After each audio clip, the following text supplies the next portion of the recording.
Thank you very much for the kind introduction. The Samurai exhibition took place from February the 3rd to May 4th, a little over 3 months, and was a tremendous success. We had 175,000 visitors, which was well above the target figure of 140,000. So it was tremendously gratifying to see how people were interested in this subject and the positive reactions that we received. And I'll show you some of those towards the end of the presentation. There's a lot to say about the exhibition and how it originated, how it developed, and I'll give you a little bit of background and then quickly move through the slides, as I know we don't have too much time. I'm conscious that one member of the audience here from Tokyo National Museum heard me talk about this exhibition plan 8 years ago, I think it was. We had the wonderful curatorial exchange program that is hosted at Tokyo National Museum, and I described my plan for this exhibition. So it has been in development probably 10 years now. 10 years ago, I had this idea because, as was just mentioned, this word samurai and the concept, the stereotype of the samurai is so well known across the world as a symbol of Japan. It's come to stand as a national symbol and has been stretched and played with in so many different ways. There's a huge, rich historical reality to the class of samurai, and there's the ways that it has been played with in popular culture. So this is what the exhibition tried to cover. Perhaps a little ambitious, but I hope we managed. And the 3 images here speak to the 3 sections of the exhibition, 3 historical periods, fundamentally. On the left is the period of warfare, basically the age of warring states, the Sengoku Jidai, when the samurai were active warriors. In the middle is the Edo period, the age of peace, when the military households, the bukkei, are the elite within society. And then section 3 is the modern period after the abolition and the ways that it's been taken up in pop culture with a fashion look. There have been exhibitions in the past, and I've often shown this slide to give context to what I hoped to do with the exhibition. There have been many art exhibitions in the past about the samurai, about the daimyo, that have focused on the cultural artifacts, the armor, the weapons particularly. And I wanted to do something else. People in the museum, my colleagues who asked me how my armor exhibition was developing, got a very black look. This was not an exhibition about armor. This is about the image of the samurai, just as much about the reality. 2 of these exhibitions were at the British Museum. In the lower left corner there, we have a very strong swords collection.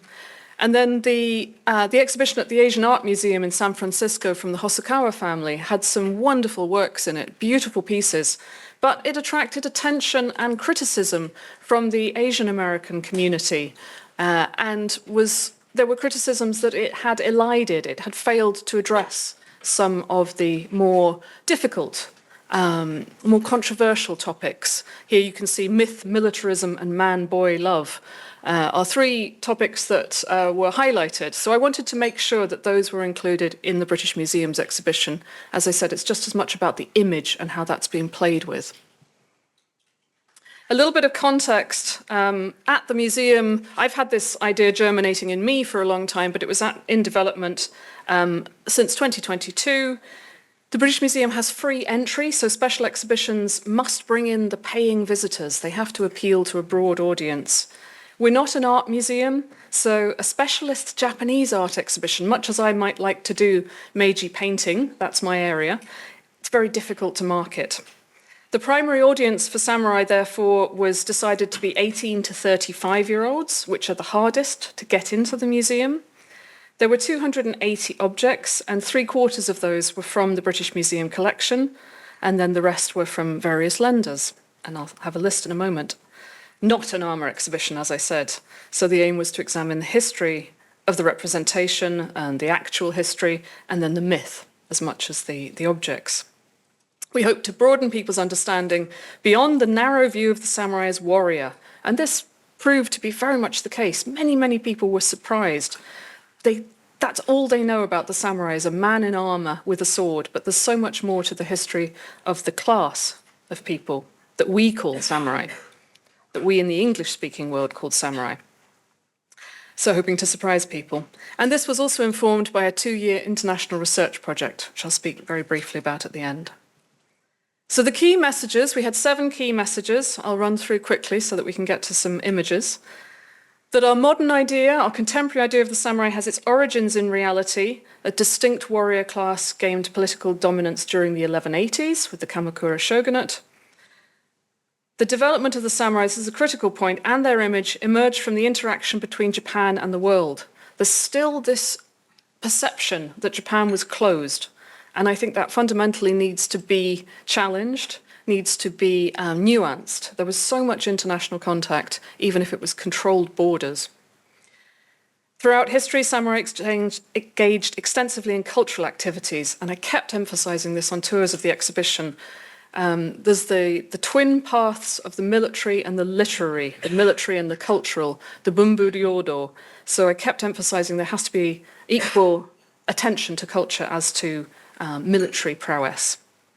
And then that period of peace from 1615 to the 1860s, when samurai was a social class, and that means that half of that social class, the bukke, were women. And that surprised a lot of people. During this period, samurai men served as government administrators and women ran the households, as was typical across the world in the early modern period. And then after the Meiji Restoration, the samurai status, the bushi status is abolished. By the 1890s, a myth had developed known as Bushido, or the way of the warrior, and then this was co-opted during the period of colonial expansion and military aggression, and I felt this was crucial to address.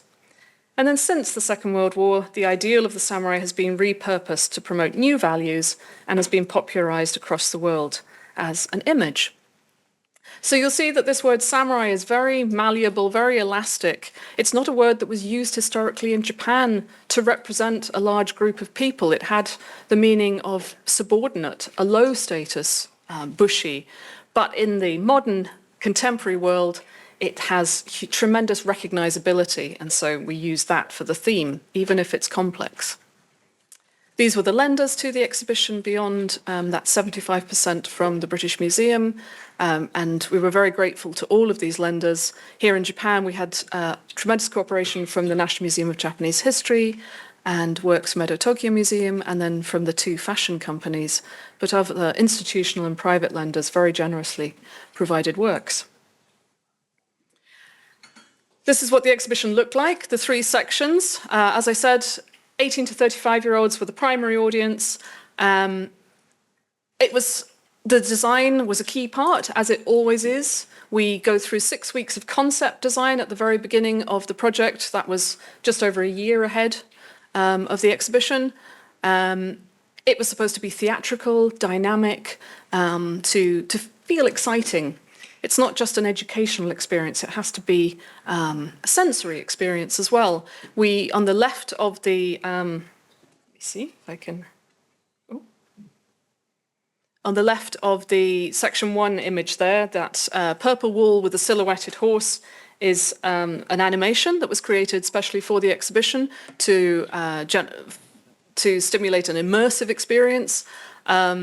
We had soundscapes. So that animation had sound on it. In section 2, there was the sound of an Edo street, the street sounds, the streetscape.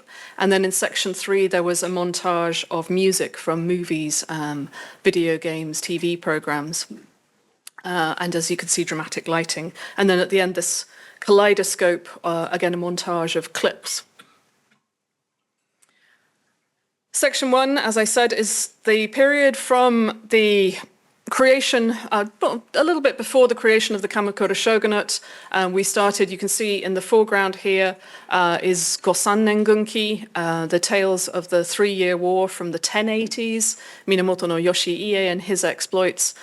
But this section was trying to explain to visitors where that class of people, or that that new political structure of the shogunate, where it came from, the types of armor they were using, and the development of combat techniques.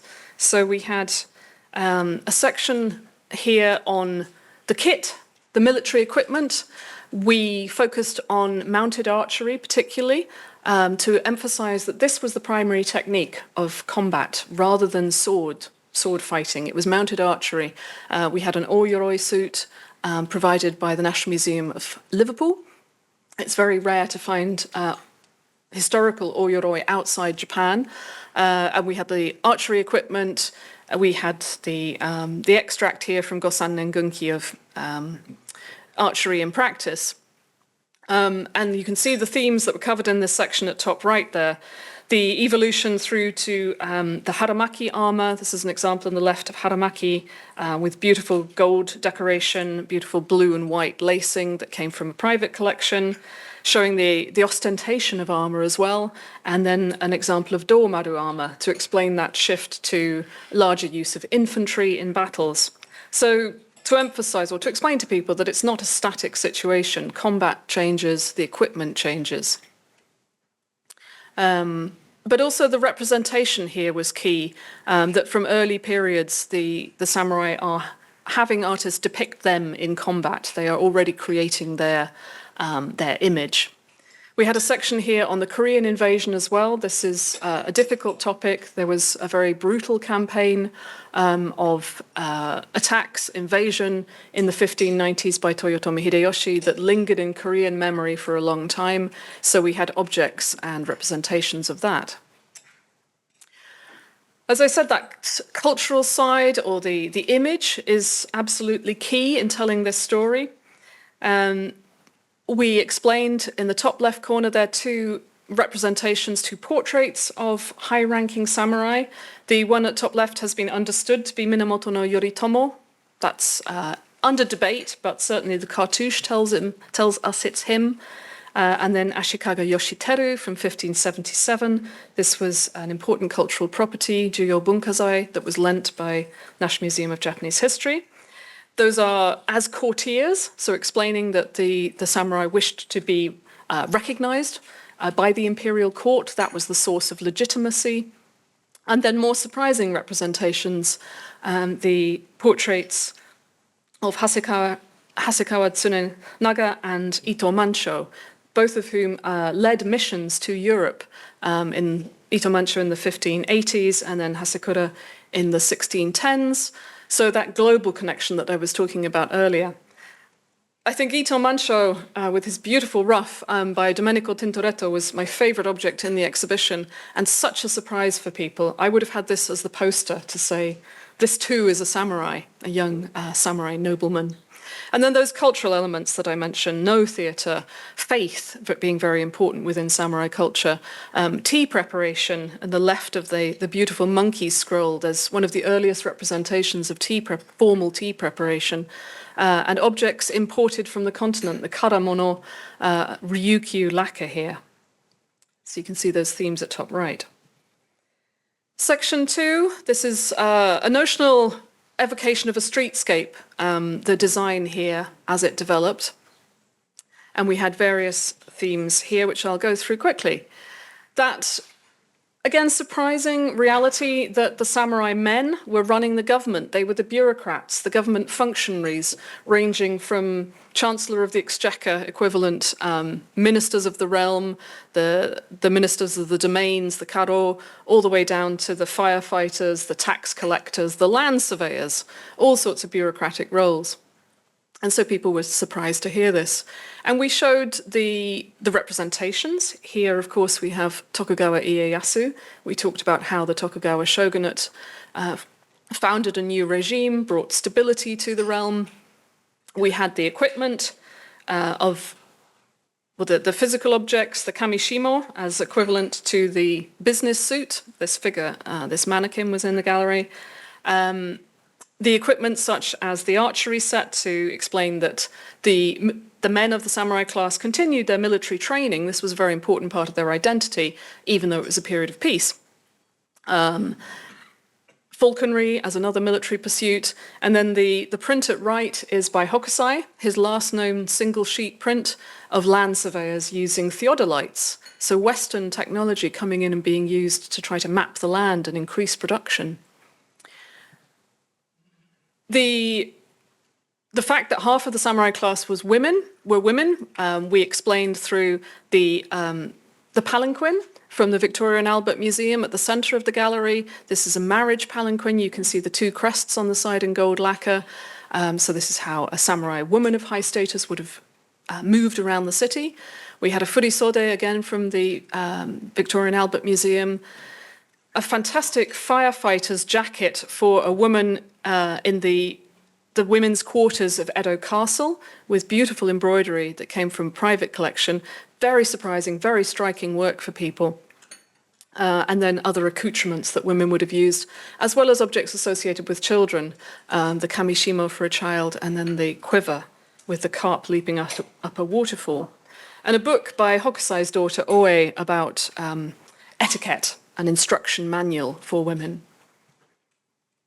And then again, that cultural side of things. The suit of armour here was to talk about antiquarianism, the fashion for, the intellectual fashion for antique investigation, antique objects, old-style armour. This was one of the themes within intellectual studies that I wanted to emphasise just how much intellectual activity there was publishing in Chinese, publishing on many different areas. We've got a book of botanical studies in the middle there, that black and white, the hampon or the ehon there. We had a case about the Kano school, so the karashishi there by a Kano school artist. Wonderful painting by a female artist in the middle there of a cat beneath a peony bush.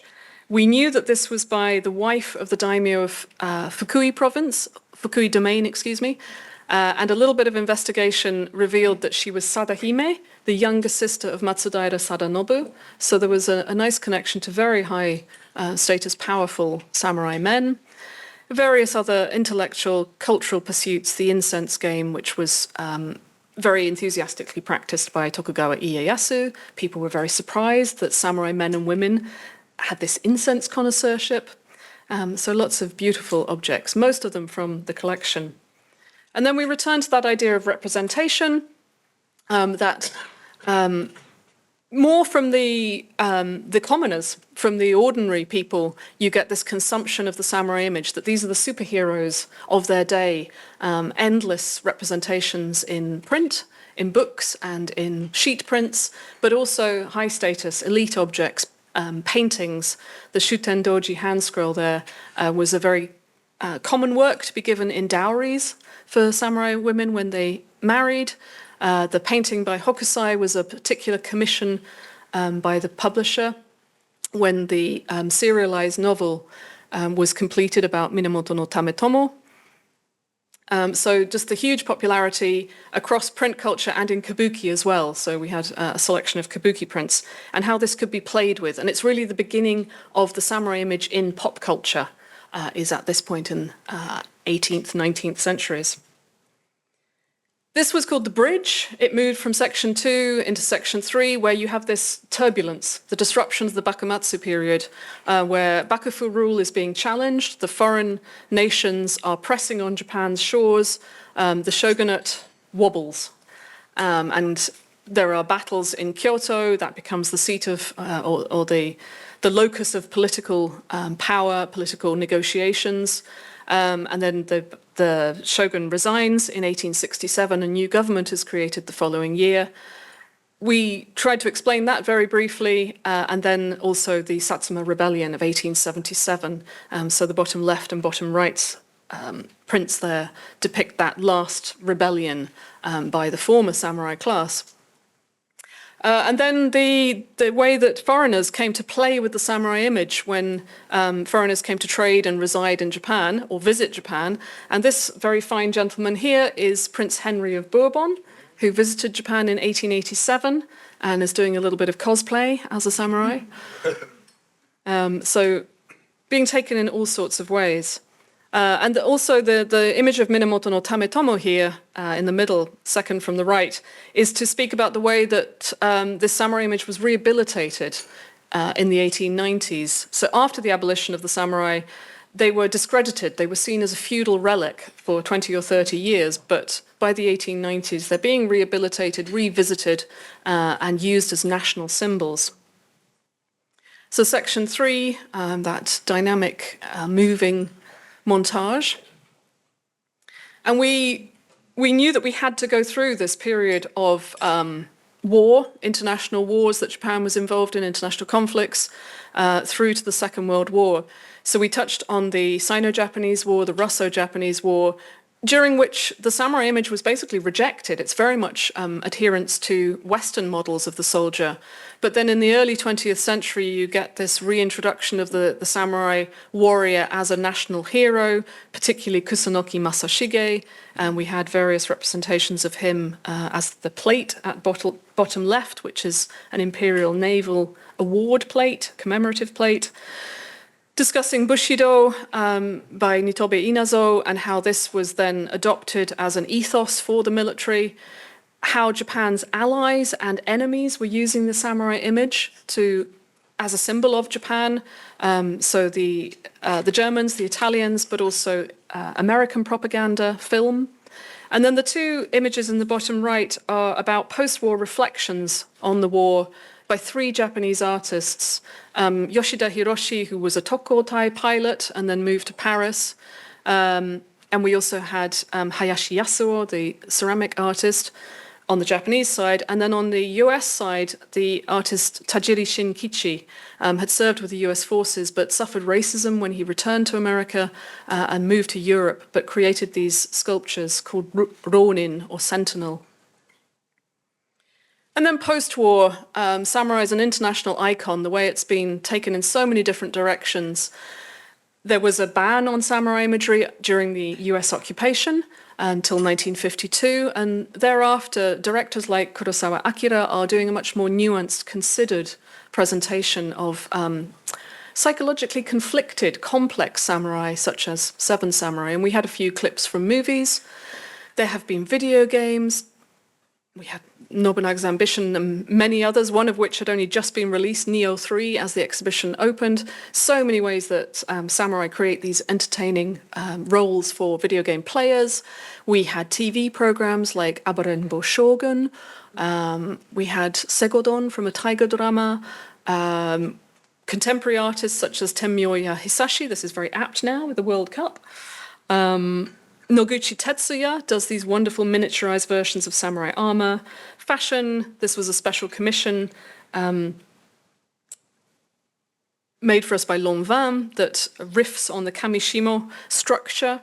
And then this is the Tokugawa Ieyasu version of Gundam. So many fun things that we were able to include.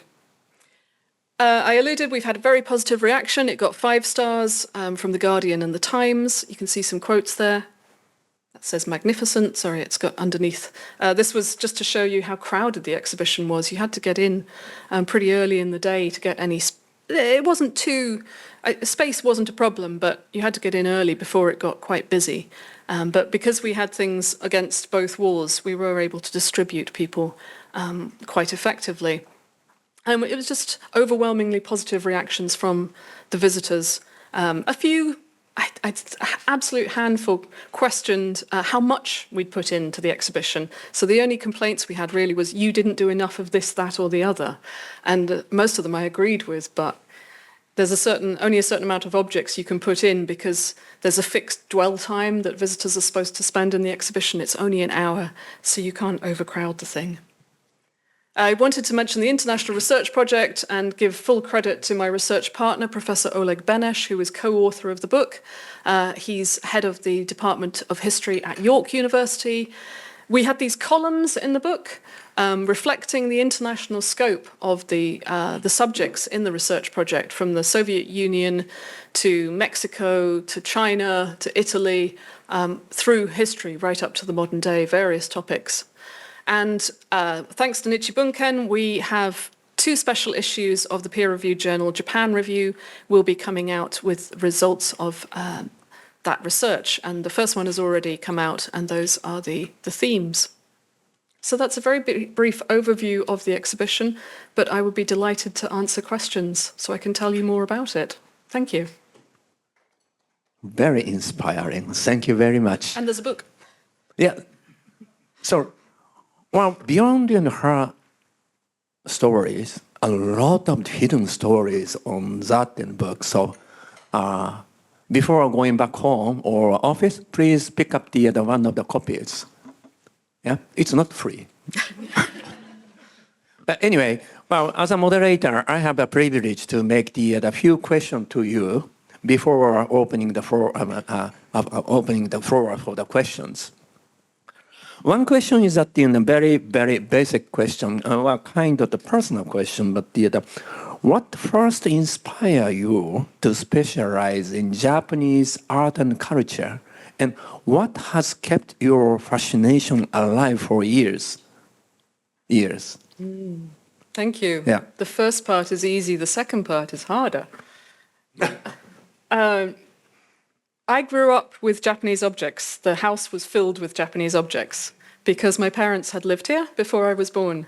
So they were in Kobe at St. Michael's International School. My mother had a position teaching there, and my father joined her.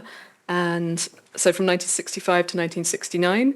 And she brought back a large amount of objects, ceramics, tourist items, just crafts, Koge generally. We always had Japanese calendars on the wall that were sent by friends. She was an enthusiastic letter writer.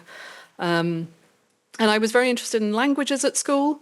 So I had done French, German, Spanish, Latin, ancient Greek, and I wanted a hard language. It was a tough job market back in the 1990s, and I thought you've got to get a hard language because everybody on the continent speaks 5 languages. And I think that's Chinese, Russian, Japanese, or Islamic. The United Nations classifies as hard languages. And for me, Japanese was an obvious choice because of that childhood knowledge of Japan. And my mother had studied Japanese before, to conversational level, before coming out here. So I went to the University of Cambridge to do Japanese studies. And I assumed that I would have to go into a business area, become a translator, something like that. And I did indeed work for a machine tools company in Higashi Osakashi for a couple of years before having my conversion and starting to think that I might be able to work in a museum, in the museum sector. I thought you needed a history degree to work in a museum, but I did my art history conversion for a year at SOAS, University of London, and then was very lucky to have an opportunity to work at the British Museum. I was inspired by my boss at the British Museum, Timothy Clark, who was curator there for 32 years. And I did say to myself, I have said in the past, how does Tim keep his interest? He's always hungry for knowledge. But I think there's just so much to investigate within Japanese art history, cultural history. There's always something new, a new path to go down, new words, new concepts, objects that I don't know the use of. Many of those are in the collection. I'm trying to understand them. I think the collection itself inspires me because there's always more to be understood. And coming here, usually once or twice a year, also inspires me, in connecting with the larger community of researchers in Japan and internationally. That inspires me and restores my energy every time. Thank you very much, and I really appreciate my short question opened such great stories. So, next question is that you mentioned that this exhibition was targeting the generation 18 to 35. Unfortunately, I'm not included. Me anyway. neither.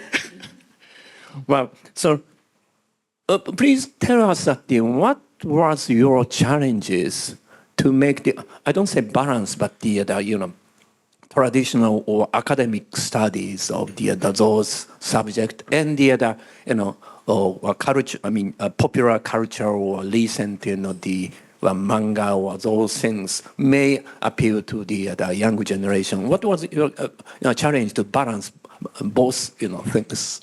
That's a very good question. We thought a lot about how to structure the exhibition, whether we should start with the pop culture, because that's what people know, that they could come in and recognize that, and then we would take them through the history. But I always preferred the straight chronological development.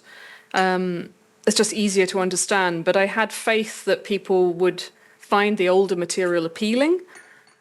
I said to people, it's because people commented on how beautiful the objects were, most of them from the British Museum's collection. And I felt the privilege or the very strong position I was in, because it's very easy to make an exhibition of beautiful objects from the British Museum's collection.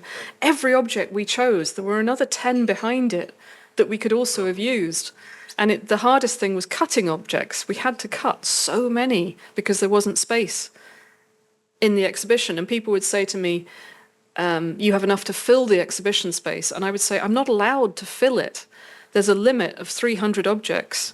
And I had 280, probably physically more than that, because people must not spend too much time in the exhibition. There is an official capacity for visitors in the exhibition space because of health and safety regulations. So you have to keep people moving through that space. As for the balance, I think the earlier material lent itself to an academic approach very easily, but obviously we couldn't lard that too heavily. We couldn't put too much in. We had to keep it accessible and fun. The target audience was 18 to 35, but we hoped it would appeal to everyone, that there would be things for children in there as well. They loved the dramatic armour and the weapons. And there would be things for older people who had perhaps more of an art appreciation. So I think basically that balance came through working on the labels, putting tremendous thought into the label text, and that was usually about 80 words. And making those accessible, easy to read, easy to understand, but making sure that they had good information in them, strong information. And we tried to do a fun title, a fun heading for each label. So one of my favorites was for Ito Mancho. We had When in Rome. Do as the Romans do, when in Venice in his case. And we translated all of these titles into Japanese. So I had, is it Goni Haideba? So that one was really easy to translate. For the cat painting, we had Perfecting Painting, for a little kitty cat purr. And then we had Kodo ga takai nya as a translation for that. From my colleague, Dr. Akako Yano, translated a lot of the titles. So she was doing these little Japanese puns in them. What did we have? Like the daimyo, the bukkan, the book for identifying daimyo processions. We called it I Spy for daimyo, I Spy for processions. So every title was trying to be a little bit playful and alerting people, we're not going to make this too serious. This is going to be accessible for you. And then the modern material, I think, has less of an academic context to it. It is more about just people finding fun in those works. And we didn't have as much text to explain those. So I think really concentrating on the interpretation, that label writing process, was how we managed to keep things academic but make it easy to understand. Yeah, thank you very much. I will check the titles later. Yes, and then next question. Let me make 2 more questions, then the floor is yours. You mentioned that, for example, this armor, the British Museum have the queuing 10 more the pieces or something. So lots of the collection the British Museum have built, and well, some of them, not some, many of them could be the national treasure of Japan, Nihon no Kokuhou. If so those pieces stayed in Japan. So I think that the British Museum, one of the leading museum who have the good or better collection of the Japanese and cultural things rather than the many of the Japanese museum also. So my question is that of course, the British Museum have the 275 or more, and the longer history than the United States anyway. But over time, and the museum have collected such collections. So how and when and who have collected those things over time to make such great collection with the British Museum? As you said, the British Museum was founded 270 years ago, and there were Japanese objects at the beginning of that time. The founder of the museum had a very, very broad collection with maybe 15 to 20 Japanese objects, small, but they were there, and we still have those today. Then there was a pause, and this is 1753 that the museum was founded. Then there was a long pause, and it was really in the 19th century, the second half of the 19th century, with the full opening of Japan in the Meiji era, that the collection was expanded by one particular curator called Augustus Franks. And he added 3,000, I think it is, 3,000 Japanese objects to the collection, and also purchased collections, and other curators at the time purchased collections, the most significant of those being the painting collection. So the British Museum is unusual because it has a very strong collection of Japanese paintings, by far the largest in Europe, perhaps the second largest outside Japan. And this was assembled by an Oyatoi Gaikokujin, one of the foreign advisors, from 1873 to 1880, and then it entered the museum a year after he returned. And then we had another painting collection come in the early 20th century, and that created a core on which curators could build and acquire more paintings throughout the 20th century, and as we still do today. And then other collections, Franks collected a huge amount of ceramics, Japanese ceramics. As I said, there's a strong sword collection that came in 1958. The print collections have been rapidly expanding since the late 19th century. It's a combination of those curatorial purchases, cultivating of donors, as we still do today, and large collections coming in. But there's been a steady interest in Japan by collectors in the United Kingdom, I think, since the late 19th century when people started traveling to Japan, and we still benefit from, it's not anything like as much as in America, but we still benefit from those enthusiastic and generous people. If you're interested, I did a talk for Japan House London on this about 3 years ago, called 300 Years of Collecting Japan at the British Museum, which I think is still available. A video of my talk is still available on their website, so there's a lot of detail there. Museums today are expected to do much more than the other, preserve collections and showing those collections to the public. There are also, educators and community builders and the increasing global cultural platform. And on the top of that, should be the economically sustainable, or in other words, making money. Yeah? So from your perspective, how has the role of the British Museum evolved in recent years?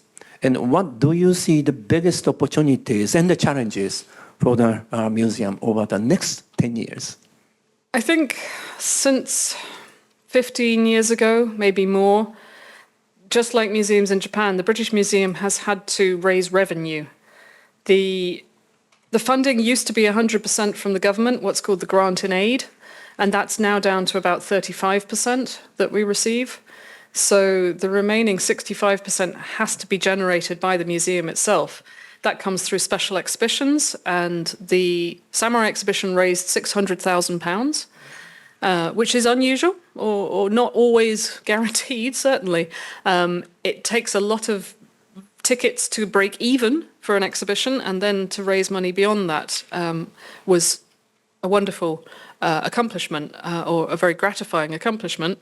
So special exhibitions, revenue from the museum shop, from the cafe and restaurant, corporate events that the museum hosts, obviously donations, corporate sponsorship. So we are very grateful that, as you mentioned, we have the Japanese galleries, and those are now sponsored, or have been sponsored since 2008 by Mitsubishi Corporation.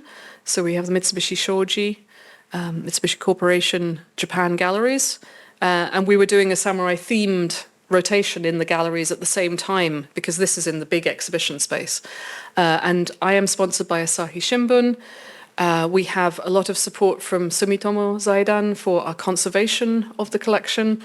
So across the museum, there's corporate sponsorship, there's individual donations, philanthropy, and a lot of work goes into that. And we're embarking on a large renewal program within the next 5 years. 1/3 of the museum's galleries will be closing for fundamental infrastructure renewal. So a huge amount of money has to be raised to fund that project. So I think one of the challenges is sustaining that philanthropy, that level of philanthropy, that level of revenue in increasingly difficult economic times. And the museum has to be an educational institution. It has to be a fun place that people want to come and they want to spend their money as well.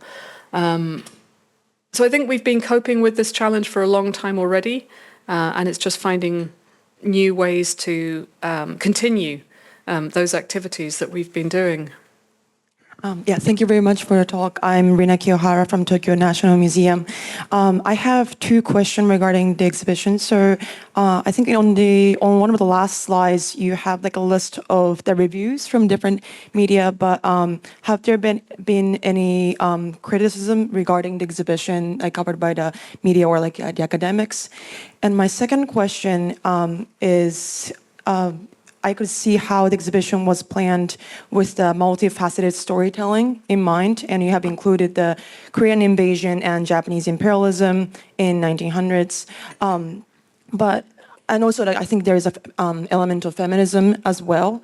But do you think that are those two things, like militarism part and the feminism part, would be like the must-have angles for pre-modern, like predominantly pre-modern Japanese art exhibitions held in the West, or could there be additional angles, that could be included in the exhibition?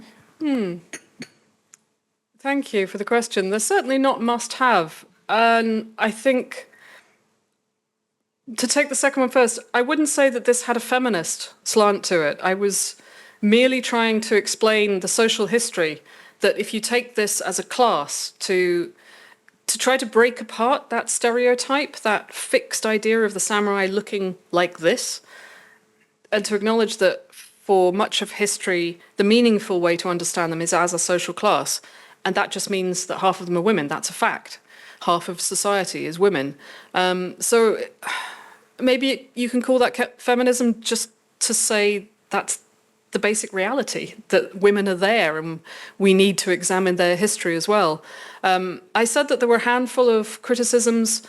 One of them, a few emails came in, fewer than 10, and one of them was saying you didn't have enough material about women. And I said, I absolutely agree. And I listed all of the objects that I'd wanted to include, and it wasn't possible because we didn't have enough cases to show them in. As I said, we can't let people spend too much time in the exhibition. We have to keep that pace moving. And the militarism was very specific to that image of the samurai and to that misunderstanding of what the samurai has been, or maybe not misunderstanding in that case, but the lack of awareness of how much it was manipulated after the samurai class was abolished. I call it the samurai's fiction, and they continue after the 1870s when the samurai class is abolished, but it is a pure fiction at that point, and it can be pulled in so many different directions.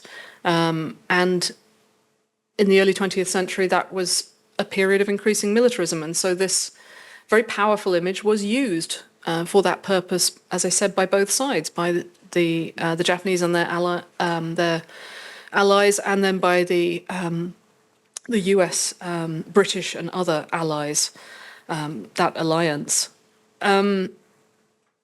So I think that covers those 2 points, but they're very specific to this theme. And in terms of what other angles you can take, there are many, many other, depending on the theme of the exhibition, certainly. Thank you. I have a three-part question. The first part is the definition of samurai. How did people define themselves? I mean, you mentioned class, but did people carry around a badge or a certificate? Or, I mean, how did one distinguish between samurai and non-samurai? And was it any mobility into samurai class or leaving the class? First question. Second question is, what was the percentage of the population that were defined to be samurai? And did that change over time? And then the third part is, you use the word samurai women, which I had not seen before. And so I'm interested in, I'm assuming you mean those women who were married to samurai, but what is the definition of samurai women? I mean, did the samurai marry women only from the samurai class, or can they marry outside? And so what is the kind of definition and Okay, so boundaries definition, of- percentage, and women. Yeah. Yeah, I also forgot to say that some of the criticisms speak to the first part of that question, that people want samurai to mean just this, the man in armor. And if you try to stretch that, they get slightly confused. The stereotype is held very dearly by many people. The context for this is that, as I explained briefly, samurai is not a word that was used historically in Japan to cover this class. It's a word that came to be recognized in the English language speaking world, in the English speaking world, from the late 19th century onwards to represent the warrior. I couldn't call this exhibition bushi. I couldn't call it buke because nobody would recognize that word. I had to call it samurai, but fundamentally to me, it was about the buke. It was about that class within society, but prior to the Edo period, it's difficult to call them a fixed class because there was a lot of fluidity. There was the phenomenon of gekokujo in the 16th century. Toyotomi Hideyoshi came from a low-ranking non-samurai background and rose to the top, so that the lower overthrowing the upper is the translation of that term. But then certainly in the Edo period, you do have this very fixed social class. So samurai is almost impossible to define because it is a stereotype and it can have so many meanings. It's a label that's been used outside Japan and then has been imported into Japan. And this is something that Professor Benesch has talked about extensively, and we discuss in the introduction to the book probably more coherently than I am now, that it was re-imported to Japan and tends to be used more in katakana here, in the script used for loan words, because it represents this image or this myth. And now it stands, or it's used in national terms for things like Samurai Japan and Samurai Brew for the sports teams, and we had representation of that in the exhibition. In terms of the badge, they had two swords. The men had two swords, and that was the defining attribute of a male, of a samurai man.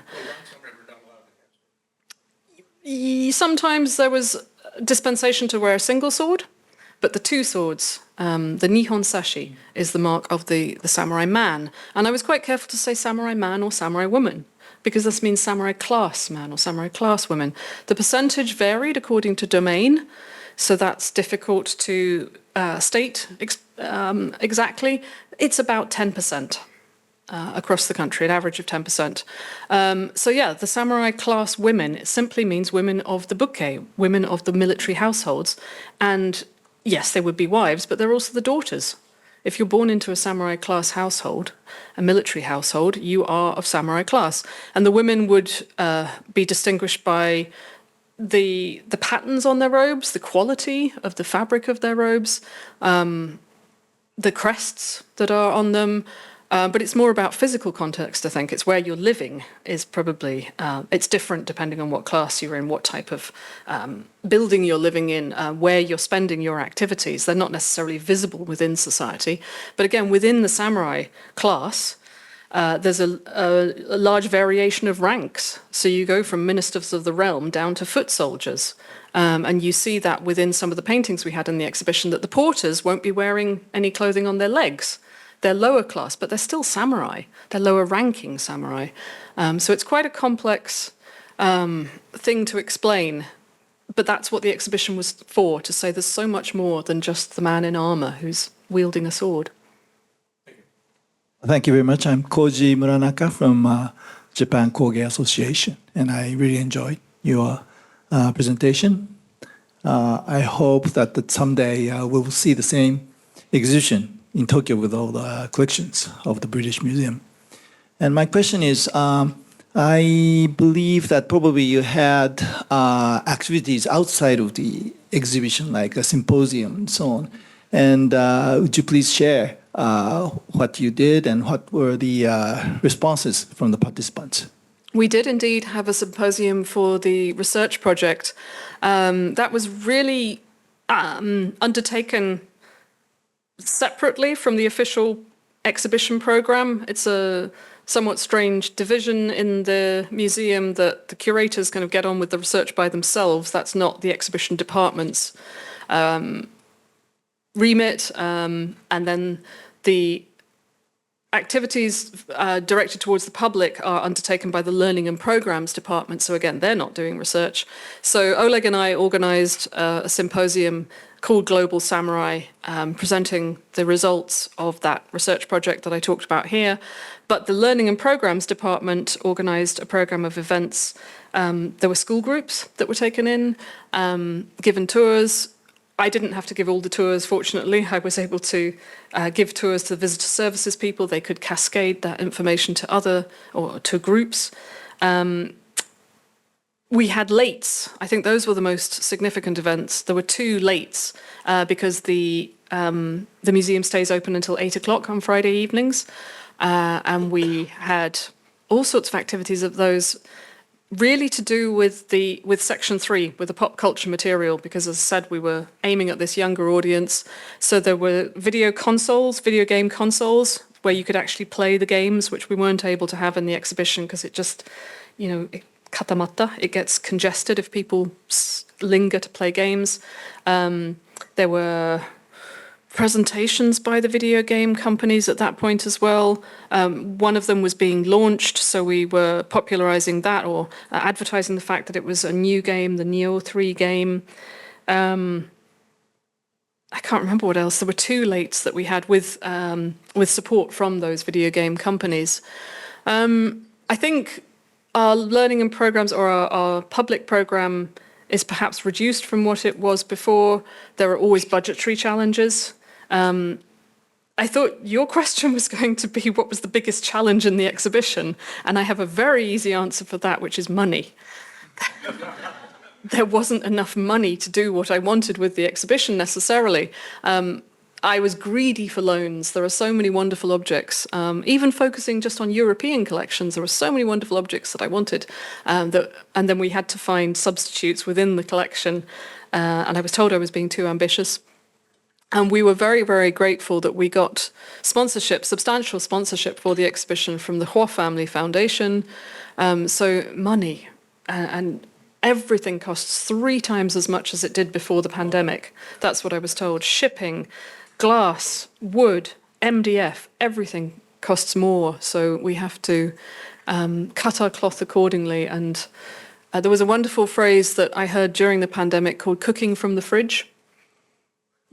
So using what you've got in the collection already to tell new stories, to bring it to the public.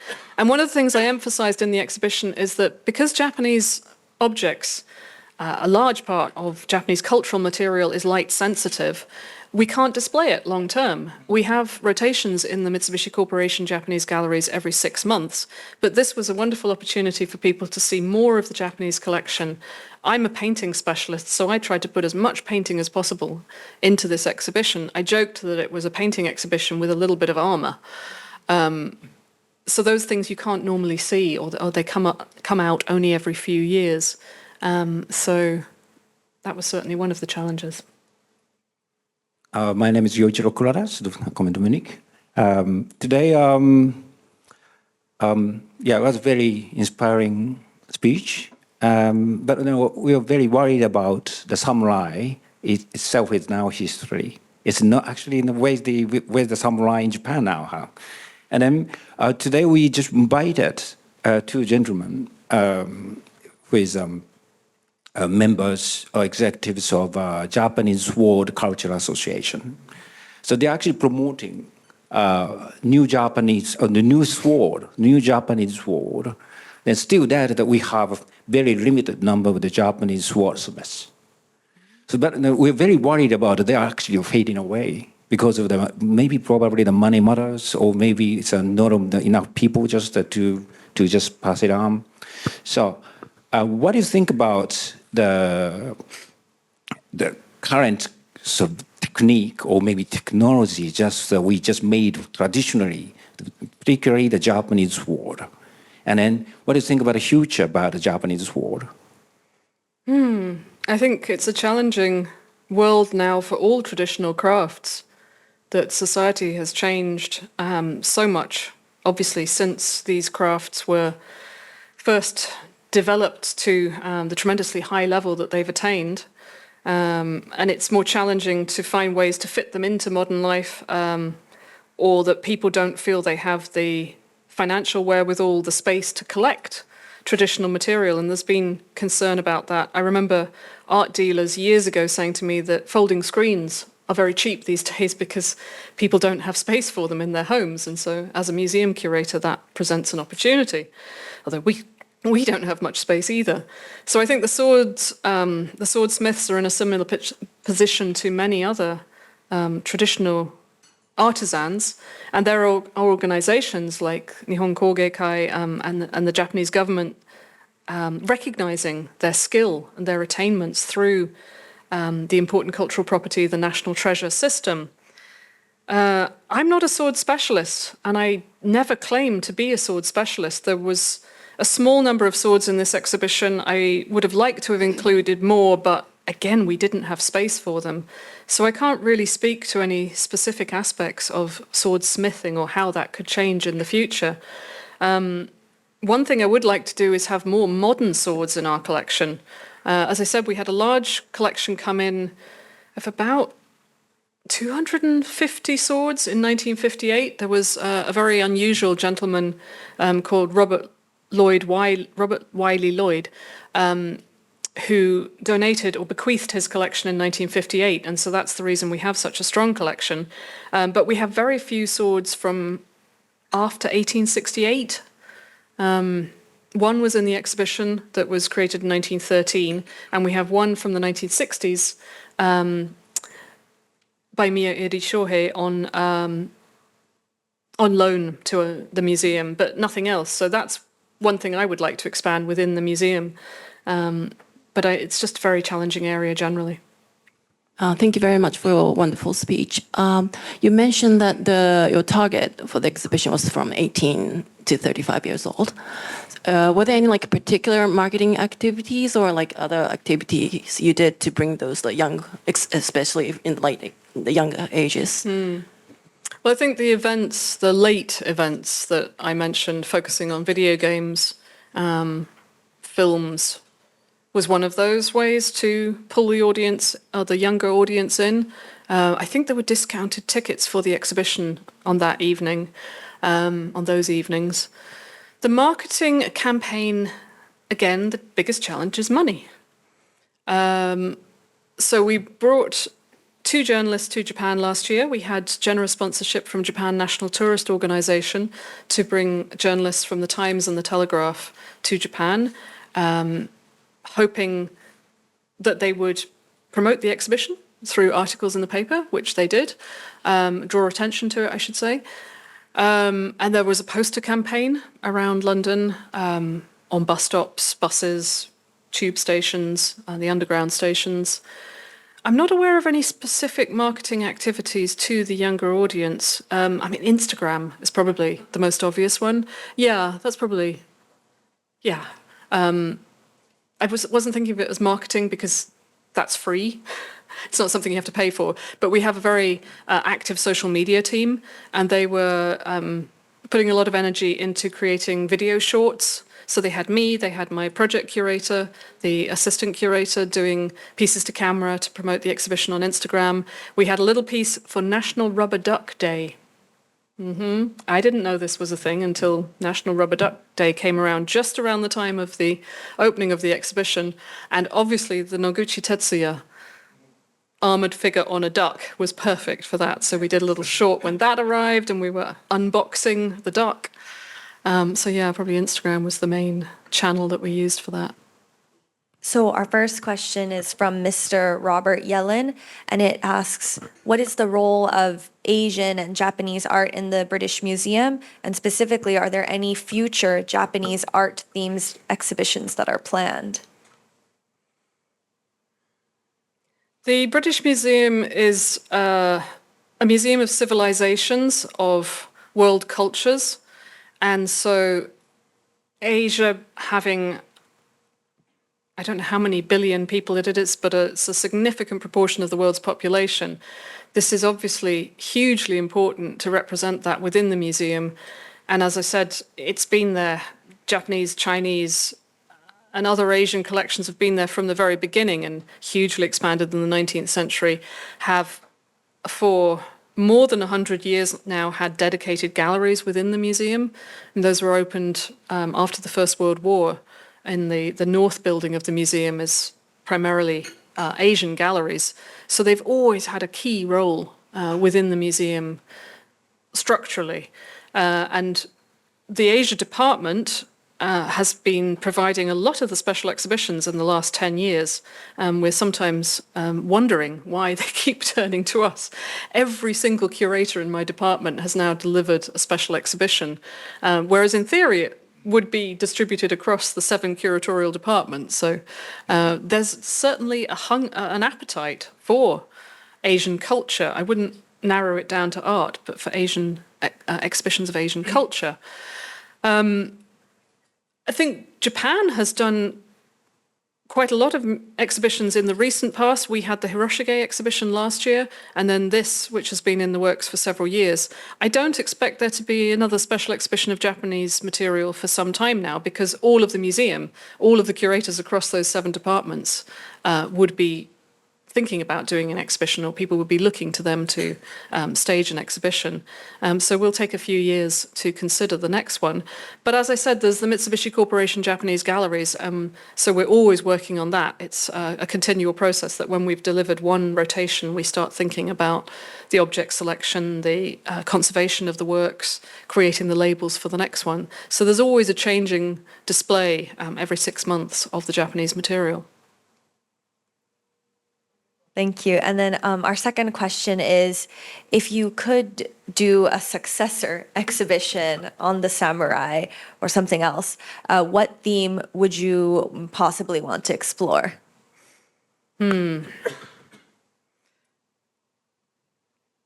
I would like to bring out more of I'm going to go in both 2 different directions. I'd love to do a painting exhibition, but I'd also love to bring out more of the 3-dimensional works, especially the ceramics collection, because I'd like to have more of that on display. And there's such a range, particularly that was built up in the 19th century by this curator, Augustus Franks.